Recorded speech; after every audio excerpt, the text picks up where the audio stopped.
Puji Tuhan, haleluya. Hari ini kita berjumpa dalam acara Kristologi Sedap. Doktrin Kristus yang diramu secara sedap. Sederhana, mendasar, alkitabiah, dan praktis. Kita akan belajar mengenai makna kematian Tuhan Yesus Kristus. Kawan sehati dalam Tuhan, dalam Alkitab setidaknya kita menemukan ada 8 makna kematian Yesus di kayu salib bagi kita sekalian.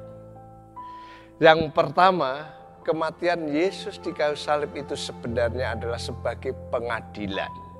Apa artinya? Mari kita perhatikan di dalam Yohanes pasal 3. Ini adalah penjelasan Tuhan Yesus kepada Nikodemus. Ayat 18-19 dikatakan begini, barang siapa percaya kepadanya, ia tidak akan dihukum. Barang siapa tidak percaya, ia telah berada di bawah hukuman. Sebab ia tidak percaya dalam nama Anak Tunggal Allah.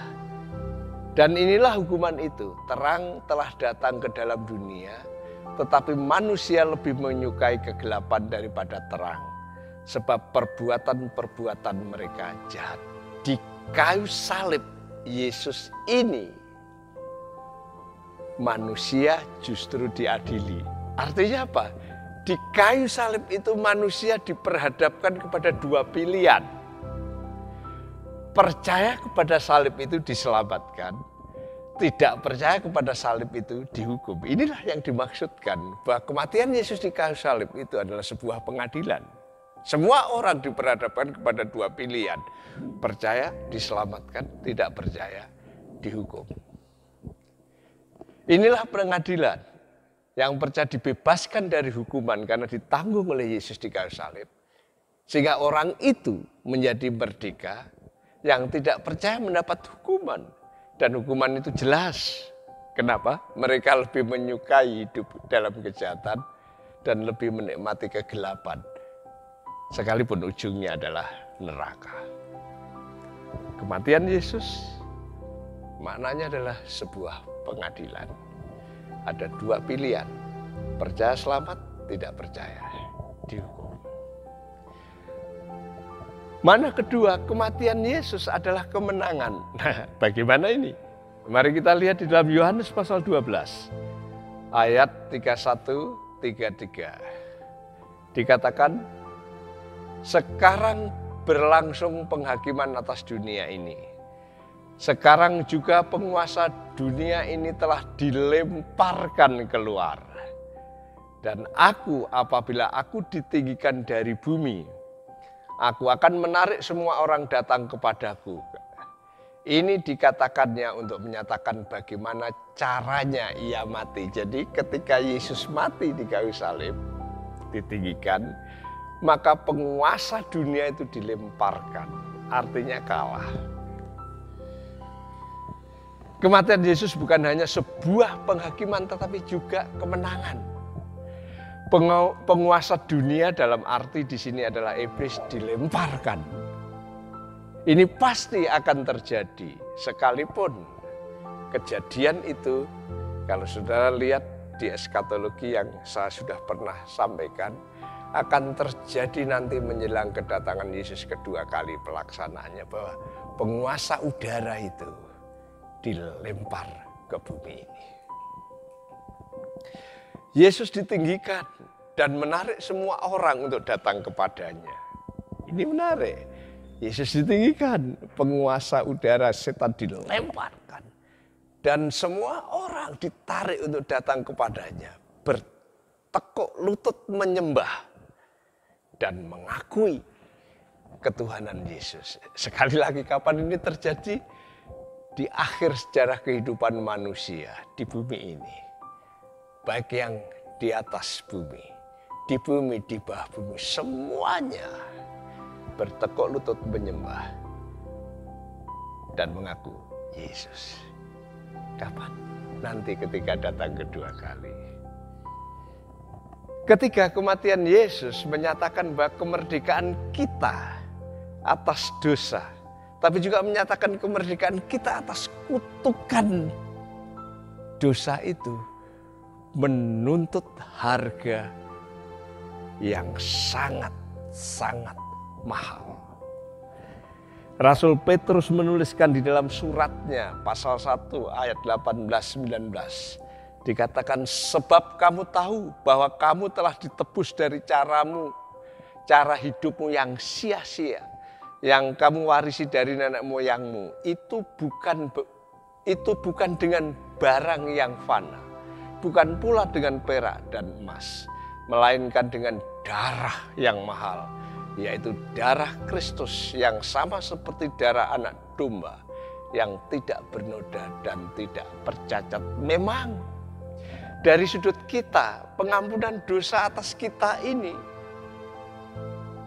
gratis, diberikan secara cuma-cuma. Kita selamat dari hukuman, kita selamat dari kematian, kita selamat dari hukum dosa, itu gratis. Cuma-cuma, tidak disuruh bayar apapun. Baik itu perbuatan kita, baik itu amal kita, ataupun ritual kita, semuanya tidak perlu. Yang dibutuhkan adalah menerima korban itu dengan iman.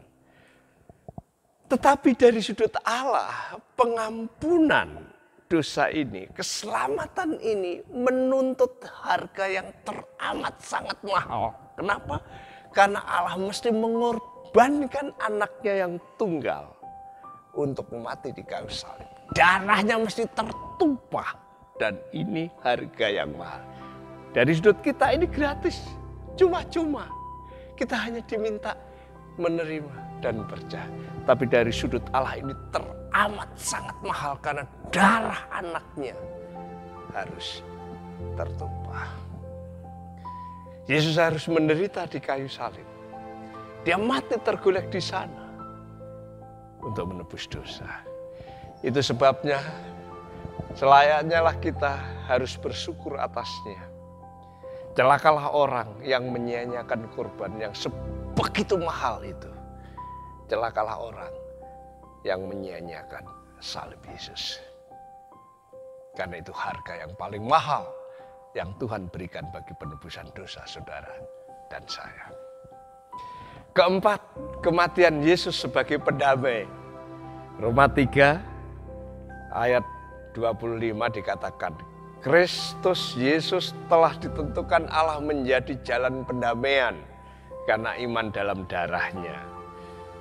Hal itu dibuatnya untuk menunjukkan keadilannya karena ia telah membiarkan dosa-dosa yang telah terjadi dahulu pada masa kesabarannya.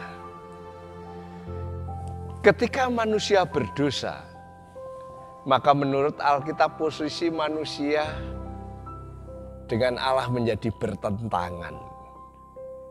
Manusia berpihak kepada iblis dan memusuhi Allah. Itu sebabnya di dalam Alkitab digambarkan manusia itu menjadi seteru atau musuh Allah. Dalam kondisi demikian ternyata hidup manusia tidak tentram. Bahkan terancam binasa, manusia berusaha mencari jalan keluar untuk berdamai kembali dengan Allah. Itulah usaha manusia mencari jalan keluar, yang sering disebut sebagai agama. Usaha manusia untuk bertemu dengan Allah, usaha manusia untuk berdamai dengan Allah, usaha manusia untuk memperkenankan Allah, itu manusia. Dan itu adalah agama. Tapi usaha itu sia-sia. Kenapa? Karena dosa masih bercokol di dalam diri manusia. Hanya jika Allah yang mencari manusia, hanya jika Allah yang datang dan menyerahkan dirinya untuk berdamai dengan manusia, membuat jalan damai bagi manusia, manusia bisa diterima Allah kembali. Dan kematian Yesus di kayu salib inilah jalan pendamaian yang dibuat Allah. Manusia tinggal terima, tinggal setuju. Maka Allah menerima Sehingga manusia bisa berdamai dengan Allah, damai dengan dirinya, damai dengan sesama, bahkan dengan alam semesta. Hanya di kayu salib terjadi pendamaian dengan Allah. Kita bisa damai dengan Tuhan, damai dengan diri sendiri, damai dengan sesama, bahkan damai dengan alam semesta. Sehingga hidup kita penuh dengan kedamaian. Mari kita berdoa. Tuhan, terima kasih atas jalan pendamaian yang Tuhan izinkan disediakan bagi kami semua, yaitu kematian Tuhan Yesus di kayu salib. Dari sanalah kami memperoleh pendamaian dari Allah. Kami bisa damai dengan diri sendiri, damai dengan sesama dan dunia ini. Makasih Bapa di surga, biarlah kami menjadi orang-orang yang penuh syukur, penuh terima kasih oleh karena kasih-Mu yang begitu hebat, luar biasa bagi kami.